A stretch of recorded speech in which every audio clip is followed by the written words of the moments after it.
What's going on? I'm zmoT. Welcome, welcome, welcome. Today is War Factory Day.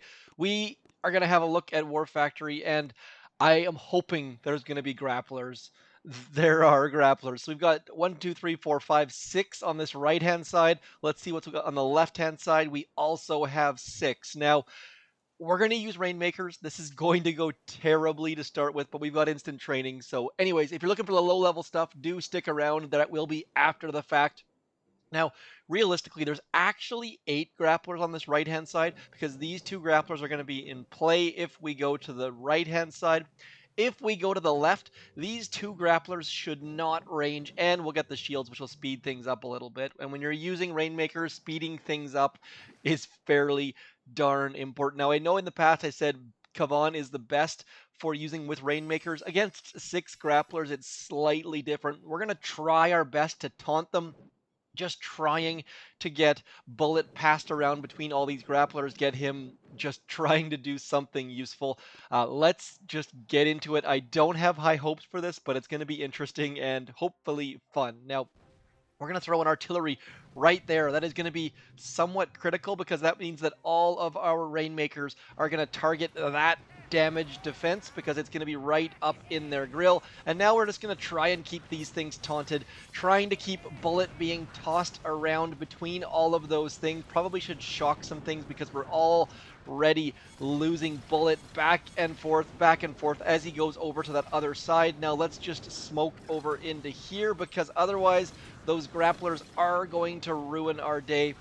You'll notice how long it takes these things to move. They are so slow. The gaps that you have to use for their smokes are tiny simply because they don't move between smokes terribly quickly, as that boom cannon almost gets a bead on us. So not off to a great start, but at least we've reduced the number of grapplers, and we're going to lose all of these Rainmakers. I was very tempted to bring in like warriors or just use artillery and barrage, but that wouldn't really count. So what we're going to do next is just use our gunboat energy on these rocket launchers. I know you're thinking, why are you not barraging the grapplers? But the thing is, we don't have any medics, and as you can see, those rocket launchers are doing a whole bunch of damage to us, and being able to barrage grapplers probably not going to happen right off the bat. So just trying to get rid of these rockets to do something useful as we watch all of our troops and all of our gold just disappear. So at this point, I'm just going to flare onto that grappler because you know what? We're going to lose all of our troops anyways. Might as well have a little bit of interestingness in the process. Trying to get rid of a grappler as all of our Rainmakers just get ripped off. Now, Kavan might have been a decent call here simply because he could have second winded a whole bunch of stuff. The fact that Bullet got pulled to the back grapplers means probably, maybe Kavan might have been an idea after all. So we'll give that a shot on our second go, just as all of our gold just disintegrates and evaporates and other eights. Okay, so Rainmakers against today's War Factory. Probably not the best idea, I have to say, but you know what? This is all about the entertainment. So we've gotten rid of half of the grapplers, not quite half, more like 60, 33%. Let's get all of this stuff dropped into here. And now, can we shock? I don't think there's even, not even close to being able to shock both grapplers. So now we're just going to have to watch as our, see, that's the problem with critters. All of our critters just got absolutely demolished by our Rainmakers. So now we're going to have to rely on some riflemen. So you know what? Maybe Kavan, not a bad idea after all. So now we just need to shock all of those grapplers and hope that we can get them down in a reasonable amount of time. We've got a Rainmaker there. One of the questions on my comments was, can you bring back Rainmakers? And the answer, of course, is yes, because we've got the pink zombie grappler there. Are we going to be able to get rid of that final grappler is going to be the final question, though, because that last grappler is going to cause us nothing but grief. Once that grappler is done, everything is home free, though, so all we need now is to get rid of that last grappler and then back the heck away, throw a smoke out there to get our Rainmakers away, and we should be able to take this down as long as we don't run out of time. Time is definitely going to be our enemy here, simply because Rainmakers are not fast, and we've only got, what's that, 6 of them left? Look how closely they bunch up, though. That is one of the things about Rainmakers is they take up basic. I think they take up like Zooka space.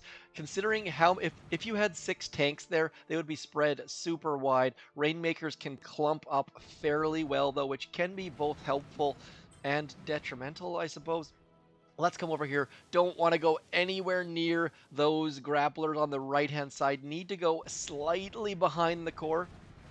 I guess you could call that 9 o'clock, depending on which clock you use. I tend to use core clock when it comes to the War Factory, simply because there is no beach. Like, the beach is all around. So if you don't know how clock works, do let me know, because it is incredibly useful to have your entire task force use the same terminology when referring to operation maps. And whether you call left of core 9 o'clock or left of beach 9 o'clock doesn't really matter, as long as your entire task force is doing the same thing. It gets so much better. I've seen some notes where people are just talk about, like, get rocket launcher, and they don't have any reference points. So do consider implementing a clock system into your task force if you haven't yet.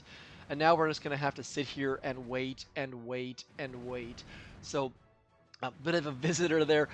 Again, using that Dr. T video as overlay as often as I can, simply because it was a heck of a lot of work and I find it to be kind of fun. So War Factory in 2 attacks using Rainmakers against 6 grapplers. Pretty good. I assume this is going to go down. I'm tempted to retreat just so that we can get more troops in there and get this down even faster.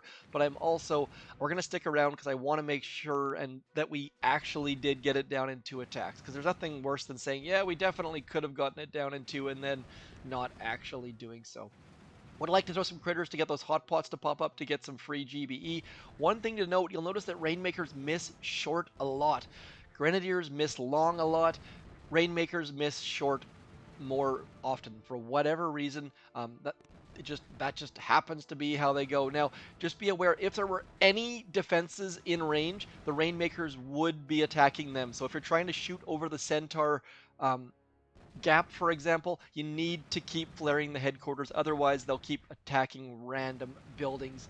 Oh, it's going to be so close. Bit of drama there at the end. 5 seconds left. War Factory down into using Rainmakers and only Rainmakers. No GBE attacks, no cheating. Now, speaking of cheating, we are going to use our low-level account in a second here, and we're going to do nothing but cheat. Try and make this as super easy as we can. Stick around. I'll be back in just a second with that account.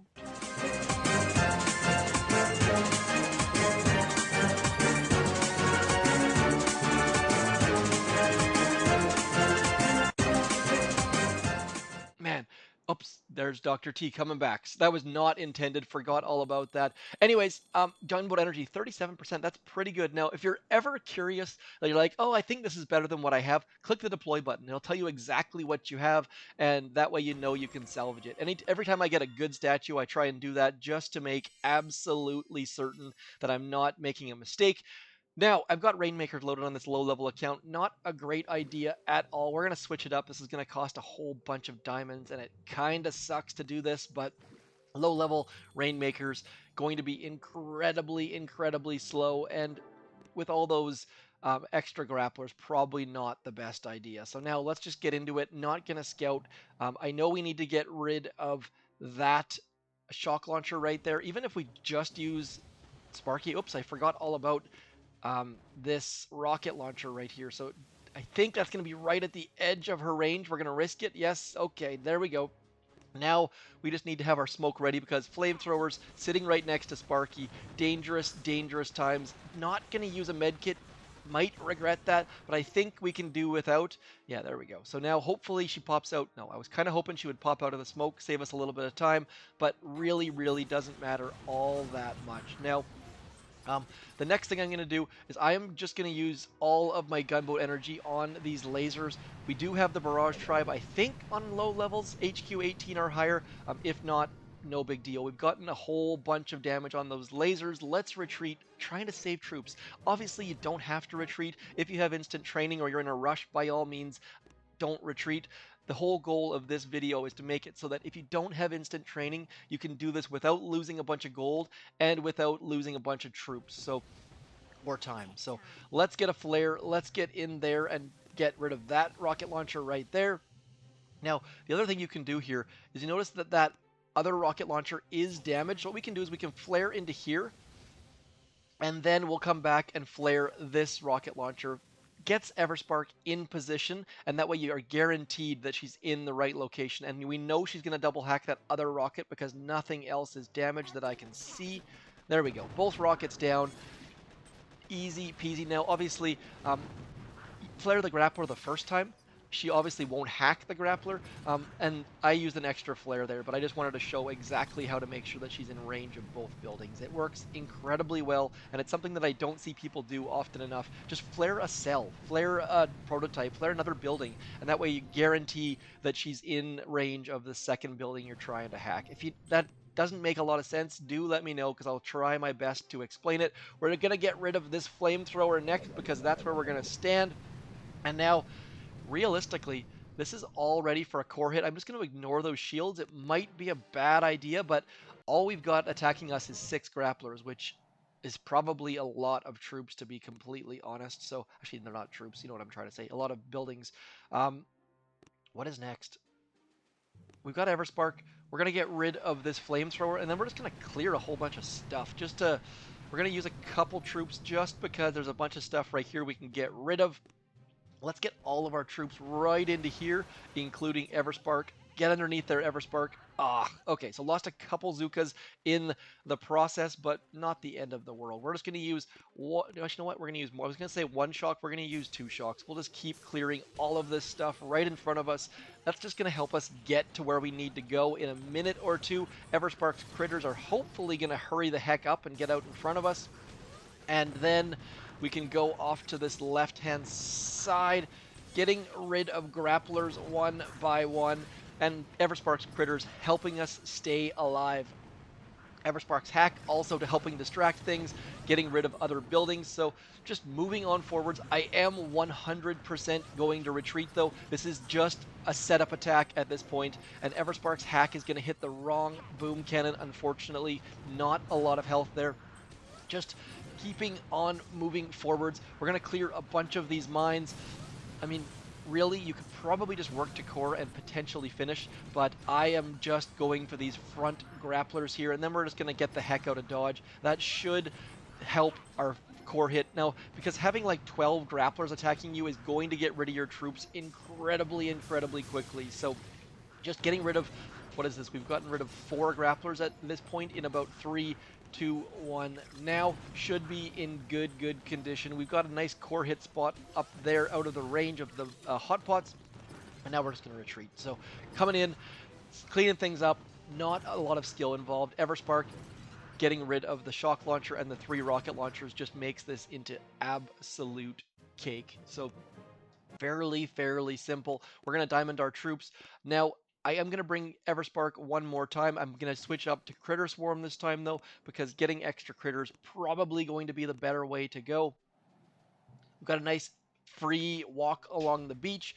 Zookas love walks on the beach. If you were to check their Tinder or Plenty of Fish or whatever the heck they are listed on, they're probably not listed. They are strong, independent women. Let's get moving. And we're going to throw a smoke because I don't want to lose any zookas. It's already too late, though. And now we just need to go as wide as we possibly can. Everspark's going to keep throwing critters out there. And then we're going to get into a nice, easy spot to hit the core from. Might as well throw 1 artillery right in there just to make the spot a little bit wider. And now we're just going to walk all of our troops. Keeping Everspark alive is going to be so critical. You can gap these smokes. You can make mistakes on these smokes because Zookas and Everspark move fast enough that they're going to get underneath those smokes fairly quickly, and they're not going to have much of a problem. So we're just going to throw some shocks out just so that our critters can get out front. And at this point, we've got lots and lots of critters, and they're just going to keep cruising through all of this stuff. Should not have any difficulty, I don't think. And there's nothing in range of core at this point. So using Everspark's Universal Remote right now would have her walk off yonder, and you definitely, definitely don't want her walking off yonder. So we're just going to clear, clear, clear. We're also getting rid of at least one more grappler, it looks like. You'll notice, you see how many grapplers are getting us right now? There's only 4 grapplers in range of us, and we're still struggling to burn through this shield. So that's why it was so critical to get rid of this grappler and these 3 grapplers. So I know I said previously that you probably don't have to do that, but you'll notice we're losing troops at a fairly consistent rate. So I think that this strategy is probably the best one for you. I was originally thinking of taking Brick up there and trying to burn through that shield, but there's no way that would have worked based on how many shots it's taken us to burn through this shield. Now, realistically, I should have checked the health on the shield. My bad. Obviously, you can do that yourself, though, so do consider checking the health of that shield because it is fairly beefy. So we did not bring the beefy Brick into play. Everspark's critters, saving our troops, and then just burning through that core. So it looks a little bit, it's a little bit under, that looks easy, but having 8 grapplers taking your troops gets rid of your troops fairly quickly. Yes, they do sometimes grab the same troop and fight over them, but if you've only got 96 or 104 or 112 zookas, having those 8 grapplers grabbing them is going to make a big deal. So taking Gearheart down in 4 simple, easy cheater attacks, as I called them in my previous attack, not video, same video. Anyways, the Mega Crab is coming in 15 hours. Season 7 is coming in 3 days. Whole bunches of stuff happening all at once. Just crazy. So hopefully another sneak peek from me. Hopefully some Mega Crab videos. Lots and lots for me to do this weekend. Gonna do my best to get those videos out. Anyways, hopefully this helped you take down War Factory for the first time, for the 20th time. If you've already attacked it and just watched the video anyways, thank you very much. Gotta throw zmoT in my creator code before I remember. I hate it when it expires. I wish there was an option to get a notification when it expires because I have bought instant training and forgot to put my own name in, which is incredibly frustrating. Gonna send our submarine looking for some classified items. No, we're not, because there's no chances on this one. Anyways, that's it for me. As always, thank you for coming in. I'm zmoT. Don't forget to like, share, subscribe. This is Dr. T, my buddy. We'll talk to you soon. Thanks for coming in.